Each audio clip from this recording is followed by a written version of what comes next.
So hello friends, आज की इस वीडियो में कवर करेंगे अपना फार्मास्यूटिक्स का चैप्टर 26.2 यानी अपने पैरेंटल प्रिपरेशन का पार्ट 2 कवर करेंगे, जिसमें हम देखेंगे इंजेक्टेबल्स के बारे में डिटेल में देखेंगे इनके एग्जांपल्स के साथ। बहुत ज़्यादा बेनिफिट होगा आपको इस तरह की वीडियो से। आप नोट्स भी बना सकते हैं, अपने आने वाले एग्जाम्स की आप तैयारी कर सकते हैं। अपने थ्योरी एग्जाम्स में आप इन तरह की जो हम एक्सप्लेनेशन देते हैं उनको लिख सकते हैं। सो वीडियो स्टार्ट करने से पहले आपसे एक रिक्वेस्ट है, अगर अभी तक आपने हमारे चैनल को सब्सक्राइब नहीं किया है तो प्लीज़ सब्सक्राइब ज़रूर कर लें। इस तरह के बहुत सारे इंपॉर्टेंट वीडियो लेक्चर्स और बहुत कुछ आपके लिए हम लेके आते रहते हैं, तो प्लीज़ सपोर्ट ज़रूर करें हमारे चैनल को सब्सक्राइब करके। चलिए शुरू करते हैं अपना आज का सेशन। तो देखिए, सबसे पहले जिस रूट की हम बात करेंगे वो है इंट्रावेनस रूट। अब ये देखिए, ये रूट बहुत ही इंपॉर्टेंट होता है। जितने भी रूट हम अभी डिस्कस करेंगे उसमें सबसे इंपॉर्टेंट रूट अगर हम कह सकते हैं तो वो कौन सा होता है? इंट्रावेनस रूट होता है। क्यों ऐसा होता है? क्योंकि देखिए, ये रूट जो है ये प्रोवाइड करता है रैपिड एक्शन, सबसे ज़्यादा रैपिड, सबसे ज़्यादा फास्ट एक्शन प्रोवाइड। अगर कोई ड्रग एकदम से पहुंचानी है हमारी ब्लड वेसल्स में ताकि वो जल्दी से काम करे, तो इंट्रावेनस रूट में ड्रग का लॉस नहीं होता है। अगर 100 आप मान लीजिए 100 की कंसंट्रेशन में ड्रग दी है तो 100 ही पहुंचेगी ब्लड में और अपना इफेक्ट शो कर सकती है। बट उसमें एक्यूरेसी मेंटेन करना बहुत ही ज़रूरी होता है, क्योंकि इसमें अगर डोज का ध्यान ना रखा गया तो ये जो है हानिकारक भी हो सकता है पर्सन के लिए जिसे ये दी जा रही है। Small and large volume of drugs सारे ही दिए जाते हैं इस रूट से। स्मॉल वॉल्यूम मतलब जो इंजेक्शंस होते हैं, जो एम्प्यूल्स में होते हैं, इमरजेंसी कंडीशन में जो दिए जाते हैं। और लार्ज वॉल्यूम में मतलब होता है जो इरिगेशन सॉल्यूशंस होते हैं, जो आईवी फ्लूइड्स होते हैं जैसे नॉर्मल सलाइन और ये सब, रिंगर लैक्टेट, ये सब भी जो होते हैं ये दिए जाते हैं आईवी रूट से। फिर है ये देखिए क्या बता रहे हैं आपको, आईवी ड्रग जो है ये एक्वस सॉल्यूशन के फॉर्म में ही होनी चाहिए।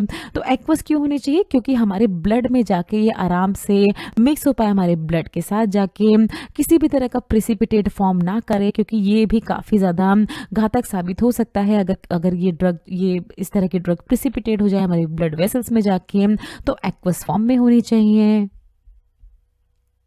कि आईवी रूट का जैसे कि हमने बताया बहुत बेनिफिशियल तो होता है ये इमरजेंसी कंडीशन में, क्योंकि ड्रग डायरेक्टली हमारी सिस्टमिक सर्कुलेशन में जा रही है। बट ये डेंजरस भी होता है ड्रग ठीक से कंसंट्रेशन में एडमिनिस्टर ना की गई हो, क्योंकि रिट्राइव करना मतलब डोज को वापस लेना इम्पॉसिबल हो जाता है। डोज क्योंकि डायरेक्टली ब्लड सर्कुलेशन तक ड्रग पहुंच चुकी है, तो इस किसी तरह की अगर टॉक्सिसिटी हो जाती है, ड्रग जो है पर्सन को सूट नहीं करी, तो उसकी जान बचाना काफ़ी ज़्यादा मुश्किल हो सकता है। तो दोनों ही देखिए, हर चीज़ के फायदे और नुकसान दोनों होते हैं। तो आईवी रूट के बारे में हमने देखा।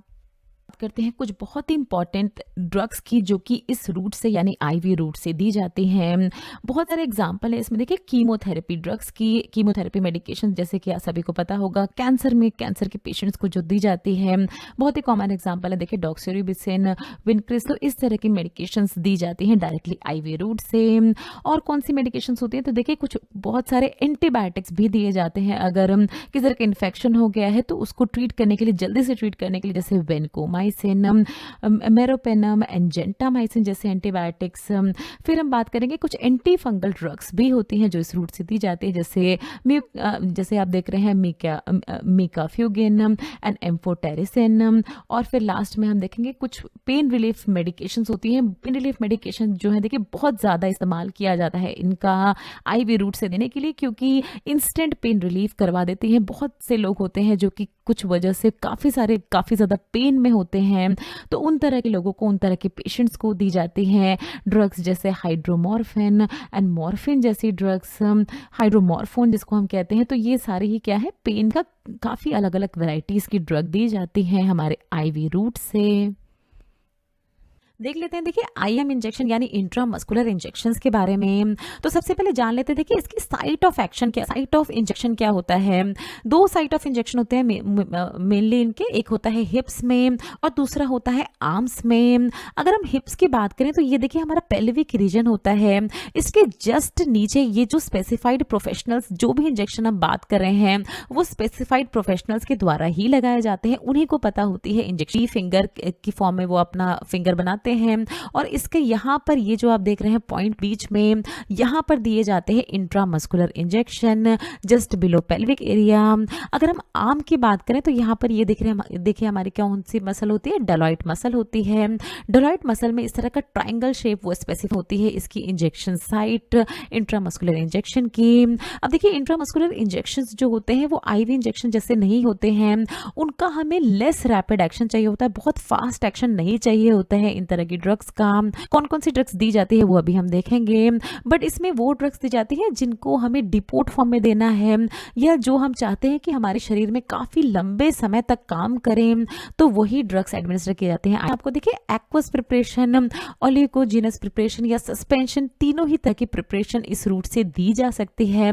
हम आईवी रूट में देख रहे थे कि सिर्फ एक्वस प्रिपरेशन दी जाती है, बट इस रूट में ऐसा नहीं होता है।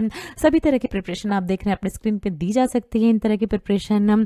देन बोला है ये आईएम इंजेक्शन जो है, देखिए हमने देखा था 90 डिग्रीज, मतलब बिल्कुल ही ऐसे इस तरह से 90 डिग्री एंगल पे लगाया जाता है इस तरह का आईएम इंजेक्शन। अब थोड़े से एग्जाम्पल देख लेते हैं कौन कौन से इंजेक्शन दिए जाते हैं इस रूट से।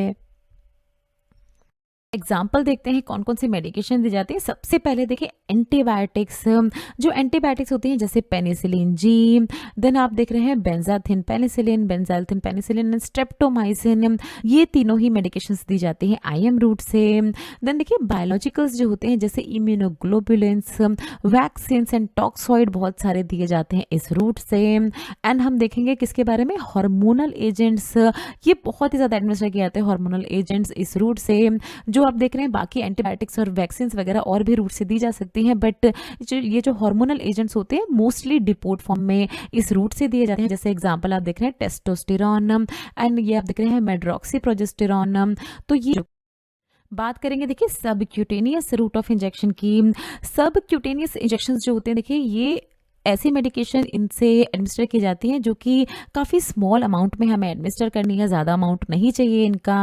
इंजेक्शन साइट के बारे में आपको बता रहे हैं कहाँ कहाँ होती है injection site. Outer upper arm, यहाँ पर आप देख रहे हैं, अगर आगे से एंटीरियर लुक देखेंगे तो इस तरह से ये जो आउटर अपर आर्म होती है यहाँ पर होता है इसका। पोस्टीरियर अगर आप देखेंगे तो इस तरह से आप ये रीजन देख रहे हैं आउटर अपर आर्म का। एंटीरियर थाइज, तो थाई के इस एरिया में दिए जाते हैं इस तरह के सबक्यूटेनियस इंजेक्शन। और क्या है देखिए लोअर एब्डोमेन, लोअर एब्डोमेन में यहाँ ये वाले एरिया आप देख रहे हैं बहुत ही ज़्यादा यूज़ किया जाता है। जो डायबिटिक पेशेंट्स होते हैं वो मोस्टली इस एरिया में ही, जो लोअर एब्डोमेन एरिया होता है, इसी में अपना इंसुलिन का सबक्यूटेनियस इंजेक्शन लेते हैं। अब और क्या बता रहे हैं इसमें आपको कि देखिए इंजेक्शन लेने से पहले इस साइट को अच्छे से क्लीन ज़रूर करना चाहिए, क्योंकि देखिए ये ऐसी साइट्स होती हैं जो पेशेंट होते हैं उन्हीं के द्वारा अपने आप ही वो लेते हैं। किसी तरह की स्पेसिफाइड प्रोफेशनल जो है वो उनको सिखा देते हैं, क्योंकि देखिए इंसुलिन जैसा इंजेक्शन तो पर्सन को डेली बेस पे लेना होता है 2 बार या 3 बार या 1 बार। तो ये पर्सन, जब आप किसी स्पेसिफाइड प्रोफेशनल के पास जाते हैं, डॉक्टर या नर्सेस के पास जाते हैं, तो वो आपके किसी भी इंजेक्शन साइट को क्लीन ज़रूर करते हैं। बट ये लापरवाही करते हैं लोग जो अपने आप इंजेक्शन लेते हैं घर पे, पेशेंट्स या जो भी डायबिटिक पेशेंट है अगर मान लीजिए, तो वो अपने इस एरिया को क्लीन किए बिना ही इंजेक्शन ले लेते हैं, जो कि ऐसा बिल्कुल नहीं करना चाहिए, क्योंकि जर्म्स वगैरह एंटर कर सकते हैं आपके सर्कुलेशन में, किसी भी तरह से वो एंटर कर सकते हैं आपकी बॉडी में। तो आपको इस अपनी जो भी एरिया जहाँ पर भी आप लेना चाह रहे हैं उसको अच्छे से क्लीन करना है इंजेक्शन लेने से पहले। ना देखिए एग्जाम्पल्स देख लेते हैं कुछ ऐसी मेडिकेशंस के जो कि सब क्यूटेनियस रूट से दी जाती हैं।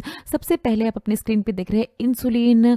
तो इंसुलिन बहुत ही कॉमनली दी जाती है इस सब क्यूटेनियस रूट से, पेशेंट्स के द्वारा ली जाती है, सेल्फ एडमिनिस्ट्रेशन की जाती है मोस्ट ऑफ द केसेस में। सेकेंड एग्जाम्पल आप देख रहे हैं ओपियोइड्स का। तो ओपियोइड्स क्या है, एनाल्जेसिक्स होते हैं। अगर पर्सन को बहुत ज़्यादा पेन हो रहा है तो ओपियोइड्स इस रूट से लिए जा सकते हैं। हिपेरिन क्या होता है, देखिए एंटीकोएगुलेंट ड्रग होती है। अगर बॉडी में किसी जगह क्लॉट फॉर्मेशन होगी जो कि हार्मफुल हो सकती है बॉडी के लिए, तो हिपेरिन को भी इस रूट से दिया जाता है। एपिनेफ्रिन, एपिनेफ्रिन को जो सीवियर एनाफाइलेक्टिक शॉक्स होते हैं, जो कि एलर्जिक रिएक्शंस होते हैं एक तरह के, जो कि या तो मेडिसिन की वजह से भी हो सकता है या किसी पर्टिकुलर टाइप का खा लिया है या इंसेक्ट बाइट वगैरह से होते हैं इस तरह के एनाफाइलेक्टिक शॉक, तो उस कंडीशन में दिए जाते हैं एपिनेफ्रिन। और एज अ एलर्जी मेडिकेशंस भी दिए जाते हैं बहुत सारी मेडिकेशन सबक्यूटेनियस रूट से। करेंगे इंट्राडर्मल रूट ऑफ एडमिनिस्ट्रेशन और इंट्राडर्मल इंजेक्शंस के बारे में। तो देखिए ये हमने आपको पहले भी बताया था कि ये इंजेक्शंस जो है ये एपिडर्मिस और डर्मिस के बीच में दिए जाते हैं। तो इस रीजन का नाम क्या होता है? इस रीजन को हम कहते हैं कोरियम। ये आपको याद रखना है, बहुत ही इंपॉर्टेंट है, बहुत सारे एग्जाम्स में आपसे पूछा जाता है। कोरियम रीजन होता है ये। क्यों यहाँ दिया जाता है? क्योंकि ये रीजन जो है इसमें ज़्यादा वेसल्स प्रेजेंट होती हैं इस रीजन में, दैट इज वाई दिए जाते हैं इंट्राडर्मल इंजेक्शन इस कोरियम रीजन में। कौन कौन से इंजेक्शंस दिए जाते हैं? तो देखिए डायग्नोस्टिक डिटेक्शन के लिए जो इंजेक्शंस होते हैं वो, डिसेंसिटाइजेशन और इम्यूनाइजेशन के लिए काफ़ी सारे इंजेक्शन इस साइट पे दिए जाते हैं। कौन कौन से इंजेक्शंस होते हैं वो अभी हम देखेंगे। फिर क्या बता रहे हैं इसमें, देखिए ये यूजुअल साइट जो होती है इंट्राडर्मल इंजेक्शन के एडमिनिस्ट्रेशन की, जैसे कि हमने आपको सभी की साइट बताई, आपको इंट्रामस्कुलर की बताई, फिर आपको सबक्यूटेनियस की बताई, इंट्रावेनस की आपको पता ही है वेन्स में दिए जाते हैं। इंट्राडर्मल इंजेक्शन कहाँ दिए जाते हैं? तो आप अपनी स्क्रीन पे देख रहे हैं। यहाँ पर देखिए ये वाली जो साइट होती है, पहले इसको थोड़ा इरेज कर देते हैं। एंटीरियर फोर आर्म की बात कर रहे हैं, तो ये वाला जो रीजन होता है देखिए यहाँ पर एंटीरियर फोर आर्म, यहाँ पर दिए जाते हैं इंट्राडर्मल इंजेक्शन। ऐसा क्यों किया जाता है वो अभी हम अपने नेक्स्ट स्लाइड पे देखते हैं। ना देखिए हम बात कर रहे थे इंट्राडर्मल रूट ऑफ एडमिनिस्ट्रेशन की। तो यहाँ इस रूट से देखिए हमने बात की थी कि कुछ सेंसिटाइजिंग एजेंट्स दिए जाते हैं। अभी हम अच्छे से डिटेल में बात करेंगे। देखिए ट्यूबरक्लोसिस के बारे में और कुछ एलर्जिंग टेस्टिंग के बारे में। ट्यूबरक्लोसिस के केस में क्या होती है, एक टेस्ट होता है जिसको कहा जाता है ट्यूबरकुलिन स्किन टेस्ट, TST के नाम से होता है ये। इस ट्यूबरकुलिन स्किन टेस्ट में क्या किया जाता है, एक तरह का जो टेस्टिंग फ्लूइड्स होते हैं उनको पर्सन की यहाँ पर देखिए फोर आर्म में एडमिनिस्टर किया जाता है और पर्सन को बोला जाता है कि 2-3 दिन बाद फिर से विजिट करने को डॉक्टर को। अब देखिए अगर इसकी फोर आर्म पे थोड़ी बहुत स्वेलिंग है, ये स्वेलिंग जो है देखिए इंजेक्शन की वजह से भी हो सकती है, तो रिजेक्ट तो मान लिया जाता है कि पर्सन जो है वो ट्यूबरक्लोसिस पॉजिटिव नहीं है, या तो स्वेलिंग बिल्कुल नहीं होनी चाहिए या हल्की फुल्की अगर है तो भी उसको रिजेक्ट कर दिया जाता है, टेस्ट नेगेटिव हो जाता है। बट अगर यहाँ पर देखिए ये एंटीरियर फोर आर्म ये पूरी ही इस तरह से स्वेलिंग आ गई है इस पे, इसका मतलब पर्सन की बॉडी में ट्यूबरक्लोसिस के जो एजेंट्स होते हैं माइकोबैक्टीरियम ट्यूबरक्लोसिस वो प्रेजेंट है, ये जो भी बैक्टीरिया होता है ये प्रेजेंट है और ये पर्सन जो है ये सेंसिटाइज है इस बैक्टीरिया से, और उसके बाद फर्दर प्रोसेस की जाती है, उसकी ट्रीटमेंट वगैरह की प्रोसेस शुरू की जाती है। तो thanks for watching. Next video में हम कवर करेंगे अपने फार्मास्यूटिक्स का चैप्टर 26.3, जिसमें हम देखेंगे water for injection and excipients used in parental preparation. कौन कौन से एक्सिपिएंट्स यूज किए जाते हैं पैरेंटल प्रिपरेशन को बनाने में, वाटर फॉर इंजेक्शन के बारे में देखेंगे और एक पूरी ही प्रोसेस देखेंगे इंजेक्शन मैन्युफैक्चरिंग की। सो बच्चों अगर वीडियो अच्छी लगे तो वीडियो को लाइक जरूर करें, शेयर जरूर करें अपने फ्रेंड्स के साथ, ताकि बहुत से लोगों को इसका बेनिफिट हो पाए। अगर अभी तक आपने हमारे चैनल को सब्सक्राइब नहीं किया तो प्लीज़ सब्सक्राइब जरूर करें, बहुत ज़्यादा मोटिवेशन मिलता है हमें आपकी सब्सक्रिप्शन से। अगर कोई भी सवाल है आपके मन में तो नीचे दिए गए कमेंट सेक्शन में आप हमसे कुछ भी पूछ सकते हैं। कुछ हमारे रिलेटेड वीडियोस के लिंक हैं जिन पे क्लिक करके आप इनको देख सकते हैं। दोस्तों लर्निंग फार्मेसी पे आने के लिए और ये वीडियो देखने के लिए आपका बहुत बहुत शुक्रिया। मिलते हैं अगले वीडियो में।